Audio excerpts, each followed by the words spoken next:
Boa noite, amigos. Que bom estarmos juntos mais uma vez em mais uma atividade online da Sociedade Espírita Allan Kardec, pelo perfil no Facebook da Sociedade Espírita. Hoje nós teremos a live com Ivone Carreão Freire. Boa noite, Ivone. Boa noite a todos. Para iniciarmos a nossa atividade, vamos fazer a prece inicial. Vamos orar. Amado Mestre Jesus, nosso irmão maior, agradecidos pela oportunidade de estarmos reunidos pela internet, levando a mensagem espírita de consolação e de esperança, rogamos a Ti, ampare-nos neste momento, para que esta atividade possa atingir o seu objetivo. Que a Tua paz, Divino Amigo, esteja conosco, agora e sempre. Que assim seja. Conforme falamos no início, na nossa atividade de hoje, a palestra tem o título, o tema Ano Novo, Tempo de Renovação. E quem vai apresentá-la é Ivone Carreão. Por favor, Ivone, fique à vontade. Obrigada. Mais uma vez, boa noite a todos. É um prazer estarmos aqui reunidos, mesmo que virtualmente, para mais este encontro semanal. Como José Luiz falou, nosso tema de hoje é Ano Novo, Tempo de Renovação. Santo Agostinho já nos dizia que todas as noites, ao nos recolhermos para o descanso do corpo físico, deveríamos fazer um retrospecto do nosso dia, analisando com sinceridade as nossas ações, buscando identificar no que poderíamos ter sido melhores, reconhecer e fazer uma avaliação dos nossos possíveis enganos, dos nossos prováveis erros. Deveríamos fazer isso não para depois nos culparmos, mas sim para nós reavaliarmos a nossa conduta e, dessa forma, tentarmos corrigir, mudar em nós o que precisa ser mudado. Assim também, nós devemos agir a cada final de ano, a cada início de um novo ano.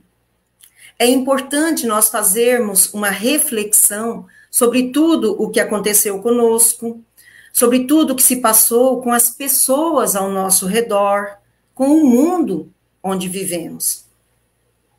Devemos avaliar as nossas atitudes e colocarmos em uma balança, para nós termos uma noção para que lado a nossa balança está pendendo. Será que realmente estamos nos comportando como verdadeiros cristãos que dizemos ser? É uma reflexão.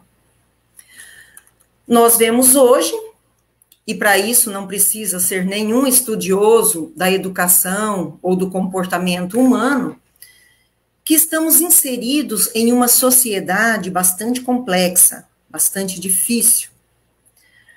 Creio que poderíamos dizer que fazemos parte de uma sociedade doente. Em especial, neste momento de pandemia que estamos vivendo, nós temos visto as pessoas revelando o que realmente são. Uma parte deixando aflorar os bons sentimentos que trazem dentro de si, colocando em prática tudo aquilo que Jesus nos pediu: o respeito, a compaixão, a caridade, o amor a si mesmo e ao próximo.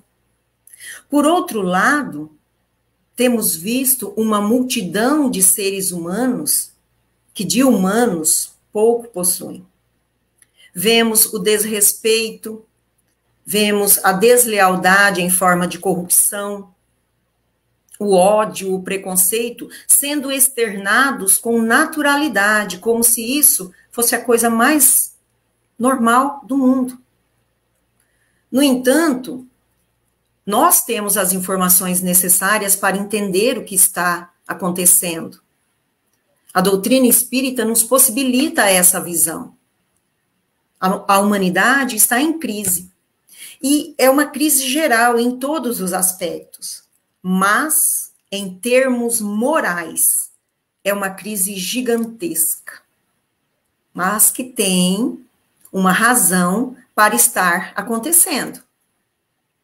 No livro Diálogo dos Vivos, pela psicografia de Francisco Cândido Xavier, por Espíritos Diversos, no capítulo 21, Emmanuel comenta que temos usado frequentemente a expressão época de transição para definir a atualidade terrestre em que vivenciamos ocorrências inusitadas. E aí Emmanuel faz, então, uma lista dessas ocorrências. Conflitos, desencarnações em massa, acidentes enlutando almas e lares, desvinculações violentas, dramas no instituto doméstico, processos obsessivos que culminam em perturbações e lágrimas, moléstias de etiologia obscura, incompreensões. Este livro ele foi psicografado em 1974, ou seja, há praticamente 47 anos atrás. E se fosse mais recente, certamente essa lista de ocorrências inusitadas que Emmanuel faz, essa lista certamente seria maior. Como espíritas, nós sabemos que estamos, sim, passando por um período de transição do planeta e que iremos mudar para um estágio de regeneração. Percebemos também que muitas pessoas, espíritas mesmo, acreditam que o planeta Terra vai se regenerar. Mas, na verdade, a regeneração não é do planeta, a regeneração é dos espíritos que aqui estão estagiando num processo evolutivo. Então, a Terra, ela vai, sim, ser um planeta melhor, mais evoluído, mas isso vai acontecer a partir do momento que seus habitantes, ou seja, que nós nos tornarmos espíritos melhores. E neste mesmo livro, Diálogo dos Vivos, também no capítulo 21, José Herculano Pires nos diz que nós estamos no palco do mundo e participamos do ato final de uma fase de evolução do planeta. E nos esclarece que nesse palco, todos nós somos figurantes e que cada qual tem o seu papel a desempenhar. Diz também que nós avançamos agora decisivamente para o milênio de regeneração da humanidade terrena. Nos diz que multidões de espíritos reencarnam-se em regime de urgência e, como explica Emmanuel, submetendo-se, por assim dizer, aos últimos exames de adaptação ao curso superior que devem fazer. Ou seja, muitos espíritos estão aqui reencarnados como última oportunidade. E pode ser que nós façamos parte desse grupo, né? Ou melhoramos agora, ou não mais reencarnaremos na Terra, nessa Terra regenerada, que daqui a algum tempo ela será. Não seremos herdeiros da Terra. E José Herculano Pires também diz que dessa forma se confirma a teoria espírita da evolução dos mundos, que lá há mais de 150 anos atrás, Kardec, já divulgando os ensinos dos espíritos, ele nos falava a respeito. Os espíritos nos falavam a esse respeito. Que lá, já no século XIX, século de Kardec, já se iniciara a fase preparatória de transição. E nos diz também que as guerras que aconteceram desse período para cá, especialmente a Segunda Guerra Mundial no século XX, ali de 1939 a 1945, que essas guerras ajudaram a acelerar o processo evolutivo, abrindo perspectivas novas em todas as direções do progresso terreno, nos diz Herculano Pires. E também comenta que guerras e revoluções são cataclismos sociais destruindo estruturas arcaicas, ou seja, estruturas ultrapassadas, para que novas estruturas possam surgir. É assim que as coisas se renovam, é assim que o progresso acontece. E aí muita gente então se pergunta, onde vai parar o nosso mundo com tantos conflitos, com tantos desequilíbrios? Mas nós não podemos nos esquecer que estamos vivendo um momento de mudança no nosso planeta. E toda mudança causa transtornos, causa desconfortos, que são necessários e inevitáveis. Assim acontece quando nós nos mudamos de casa, não é mesmo? Quando vamos limpar, arrumar um armário, nós precisamos tirar tudo do lugar, provocar um tipo de caos para depois iniciar a arrumação. Olhar com atenção para identificar o que ainda serve, o que não serve mais, o que precisa ser jogado fora, que já está vencido, o que precisamos comprar, né, novamente para repor no lugar daquilo que foi descartado. Então, não existem modificações profundas sem abalos profundos. E nesse momento conturbado que nós estamos vivendo, que é, de uma certa forma, natural, o assombro e o desespero de muitas pessoas, em especial daquelas pessoas que não compreendem o que se passa. Também precisamos estar atentos ao fato de que essa situação, conforme os próprios espíritos nos alertam, essa situação tende a piorar, porque o escândalo dos maus fará muito barulho, a fim de tentar intimidar os bons, intimidar o bem, conforme está lá na questão 932 de O Livro dos Espíritos. A espiritualidade, respondendo a Kardec, diz assim que os maus são intrigantes e audaciosos, os bons são tímidos. Mas nós sabemos que somente o bem tem o aval de Deus. E por mais livre-arbítrio que possuam os nossos irmãos estacionados no mal, a lei de progresso é irrevogável. O progresso vai acontecer. Na verdade, o progresso está acontecendo.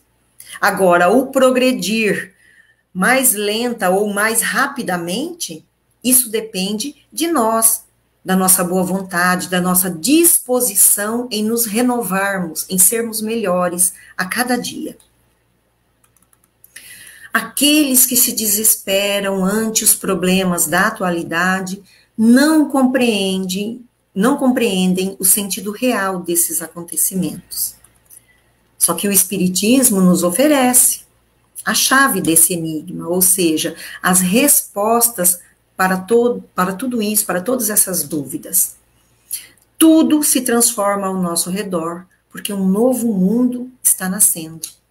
Não há motivos para decepção, muito menos para desespero.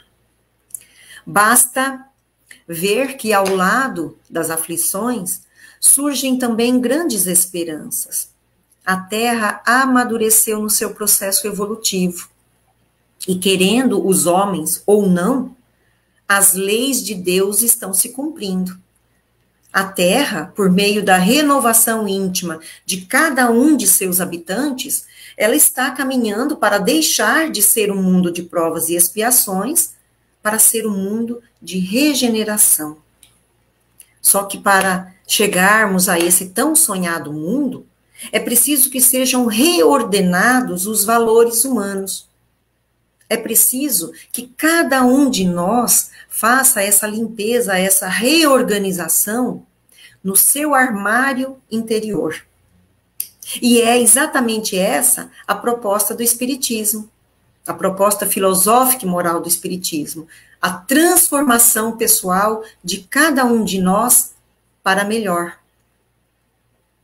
E como é que essa mudança se dará? Essa mudança se dará pela educação. Em obras póstumas, Allan Kardec nos diz que é pela educação, mais do que pela instrução, que se transformará a humanidade. E no comentário da questão 685 de O Livro dos Espíritos, Kardec, falando sobre a lei do trabalho, sobre a questão da sobrevivência na sociedade, sobre a questão de que o forte tem sim o dever de ajudar o mais fraco, ele diz que sem a educação, a ciência econômica é só uma teoria.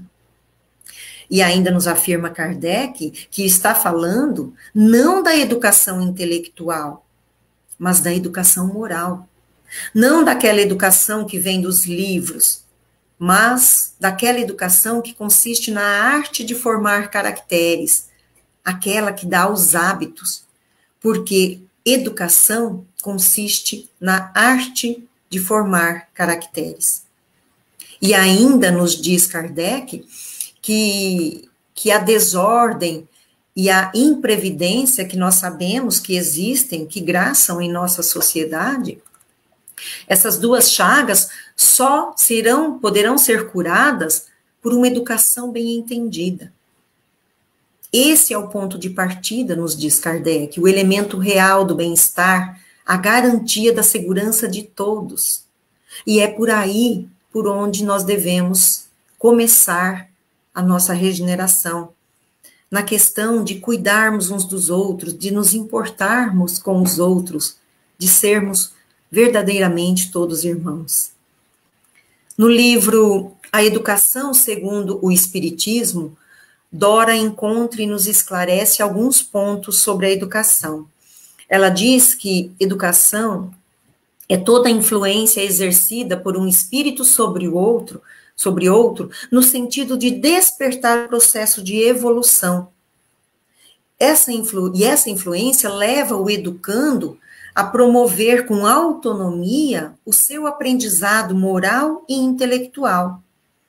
Nos diz também que educar é estimular a busca da perfeição, é despertar a consciência, é facilitar o progresso integral do ser. E completa dizendo que educação não é um conjunto de coisas exteriores a serem transmitidas pelo educador para o educando, mas sim que educação é uma influência de espírito para espírito. E aí nós nos perguntamos também se somente as crianças e os jovens podem e devem receber educação. Não. Todos nós somos, ao mesmo tempo, educandos e educadores. Aprendemos e ensinamos o tempo todo. Todos nós temos o que ensinar e todos nós temos muito o que aprender. Porque no estágio evolutivo em que nós nos encontramos, somos ainda crianças espirituais, necessitando de auxílio para vencermos os desafios da vida, carecendo de cuidados para que possamos identificar e corrigir os nossos erros, os nossos defeitos. Então, a nossa regeneração, ela é urgente e necessária. E como é que nós faremos isso? Renovando as nossas atitudes, nos transformando em pessoas melhores, sendo condutores do bem, vivenciando o Evangelho do Cristo. E aqui nós nos lembramos de Francisco de Assis, que nos recomendou: pregue o Evangelho em todo o tempo, se necessário, use palavras.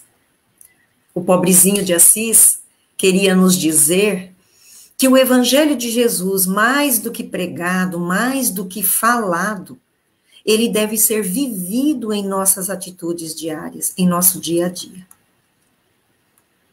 E aí aqui nós nos lembramos de uma pequena história que diz assim, que certa feita, um rato pediu ajuda à galinha, ao porco e à vaca para enfrentar uma ratoeira que havia chegado à fazenda onde eles viviam. Os 3 animais recusaram-se a ajudar o pequeno rato. Por quê? Porque eles não se sentiram ameaçados pela ratoeira. Não era para eles. Aquela noite, então, a ratoeira foi armada e acabou apanhando uma cobra venenosa pelo rabo.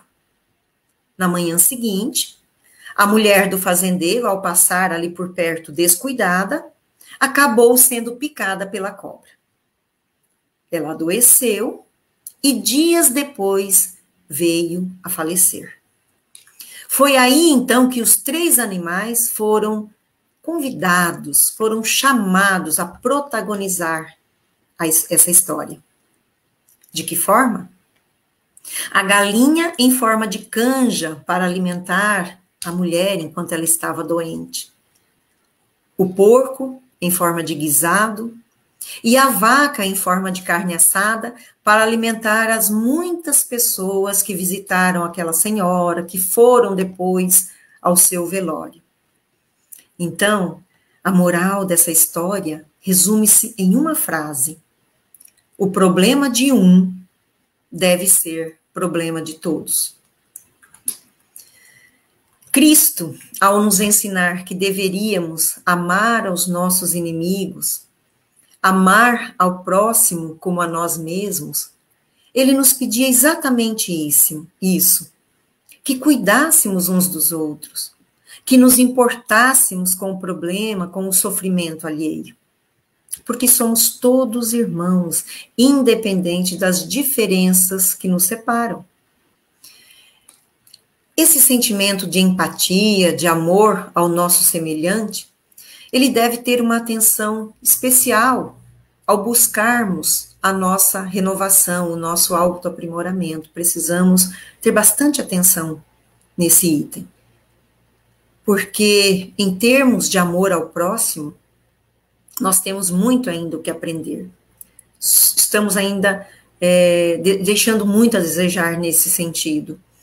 Em especial, nesse momento que estamos vivendo no nosso planeta, no nosso país, né? Essa pandemia, tanta gente sofrendo, tanta gente perdendo a vida, e nós precisamos, sim, cuidar de nós e cuidar dos outros. Temos que fazer a nossa parte. Porque nós somos habitantes da Terra num momento muito especial. Apesar das respostas legítimas que a doutrina espírita nos traz, preenchendo os vazios filosóficos e culturais, trazendo as respostas para as nossas dores, para as nossas interrogações, muitos de nós seguimos acomodados, sem abandonar velhos hábitos, sem abandonar a vaidade, o egoísmo que ainda trazemos arraigados em nós. Seguimos a vida esperando soluções milagrosas para os nossos problemas. E pior ainda, muitas vezes julgando e exigindo perfeição dos companheiros que caminham conosco, sem nos preocuparmos com a nossa própria reforma íntima. É bem verdade que não é fácil julgar a si próprio, não é fácil. Porque muitas vezes o avarento, ele não se julga avarento, ele se julga apenas econômico. O orgulhoso, ele diz agir dessa forma não por orgulho, mas por dignidade. E assim vamos indo, sempre tendo desculpas para justificar os nossos erros e sempre sendo implacáveis com os erros alheios. Então, quando nós estivermos em dúvida quanto ao acerto de nossas ações, nós devemos nos perguntar como qualificaríamos outra pessoa que tivesse agido da mesma forma que nós, será que a entenderíamos ou será que a censuraríamos? Fica mais essa reflexão para nós. Devemos procurar saber também o que os outros pensam a respeito das nossas atitudes, quais os defeitos que eles encontram em nós. E jamais devemos negligenciar a opinião dos nossos ditos inimigos. Por quê? Porque eles não têm nenhum interesse em esconder essas verdades. Às vezes podem até exagerar um pouco, mas frequentemente Deus os coloca em nosso caminho para que sirvam de espelho para nós, para que possam nos advertir com mais franqueza, com mais sinceridade do que faria um amigo. Porque essas pessoas que não morrem de amor por nós, elas não vão passar a mão em nossa cabeça. Elas vão sim apontar os nossos defeitos. E é aí que nós temos que ter resignação, paciência. Devemos prestar atenção no que estão nos dizendo, analisar e buscar, então, corrigir aquilo. Identificar e corrigir os nossos erros. Não querer justificar dizendo, fulano está dizendo isso porque não gosta de mim, lógico que eu não sou dessa forma, ele está inventando, e assim por diante. Por quê? Porque a nossa luta não é com os outros. A nossa luta é conosco mesmo. É o bom combate do apóstolo Paulo. É a transformação de Agostinho de Hipona, o nosso querido Santo Agostinho, que teve uma juventude conturbada, marcada por desvios morais, deixando-se levar pelos prazeres da vida. Agostinho, desde muito jovem, ele trazia consigo as mais íntimas dúvidas que lhe atormentavam o espírito. E foi aos 33 anos de idade, após ler um trecho do texto das epístolas de Paulo, que sua vida se modificou radicalmente. Ele sentiu como que se uma luz de certeza tivesse lhe penetrado a alma, dissipando assim as trevas das suas indagações. Desde a sua conversão até a sua morte, Santo Agostinho viveu 40 anos desenvolvendo um extenso trabalho missionário, se dedicando ao próximo. Ele foi um pregador incansável. A nossa luta não é com os outros. A nossa luta é conosco mesmo. É a renovação de Maria de Magdala, esse exemplo maravilhoso de superação. Maria conseguiu, naquela encarnação, purificar-se de todos os seus erros, que não eram poucos. Espírito muito sensível, Maria entendeu e vivenciou o significado dos ensinos de Jesus como poucas pessoas o fizeram. Com apenas algumas pregações que ouviu do Mestre, ela transformou por completo a sua vida, deixando os prazeres mundanos e dedicando-se à total renovação de seus comportamentos pela prática do amor ao próximo. Demonstrou seu verdadeiro amor por Jesus, tornando-se sua fiel servidora. Certa feita, em diálogo com o Mestre, Jesus lhe disse o seguinte: somente o sacrifício contém o divino mistério da vida. E acrescentou: Maria, viver bem é saber imolar-se.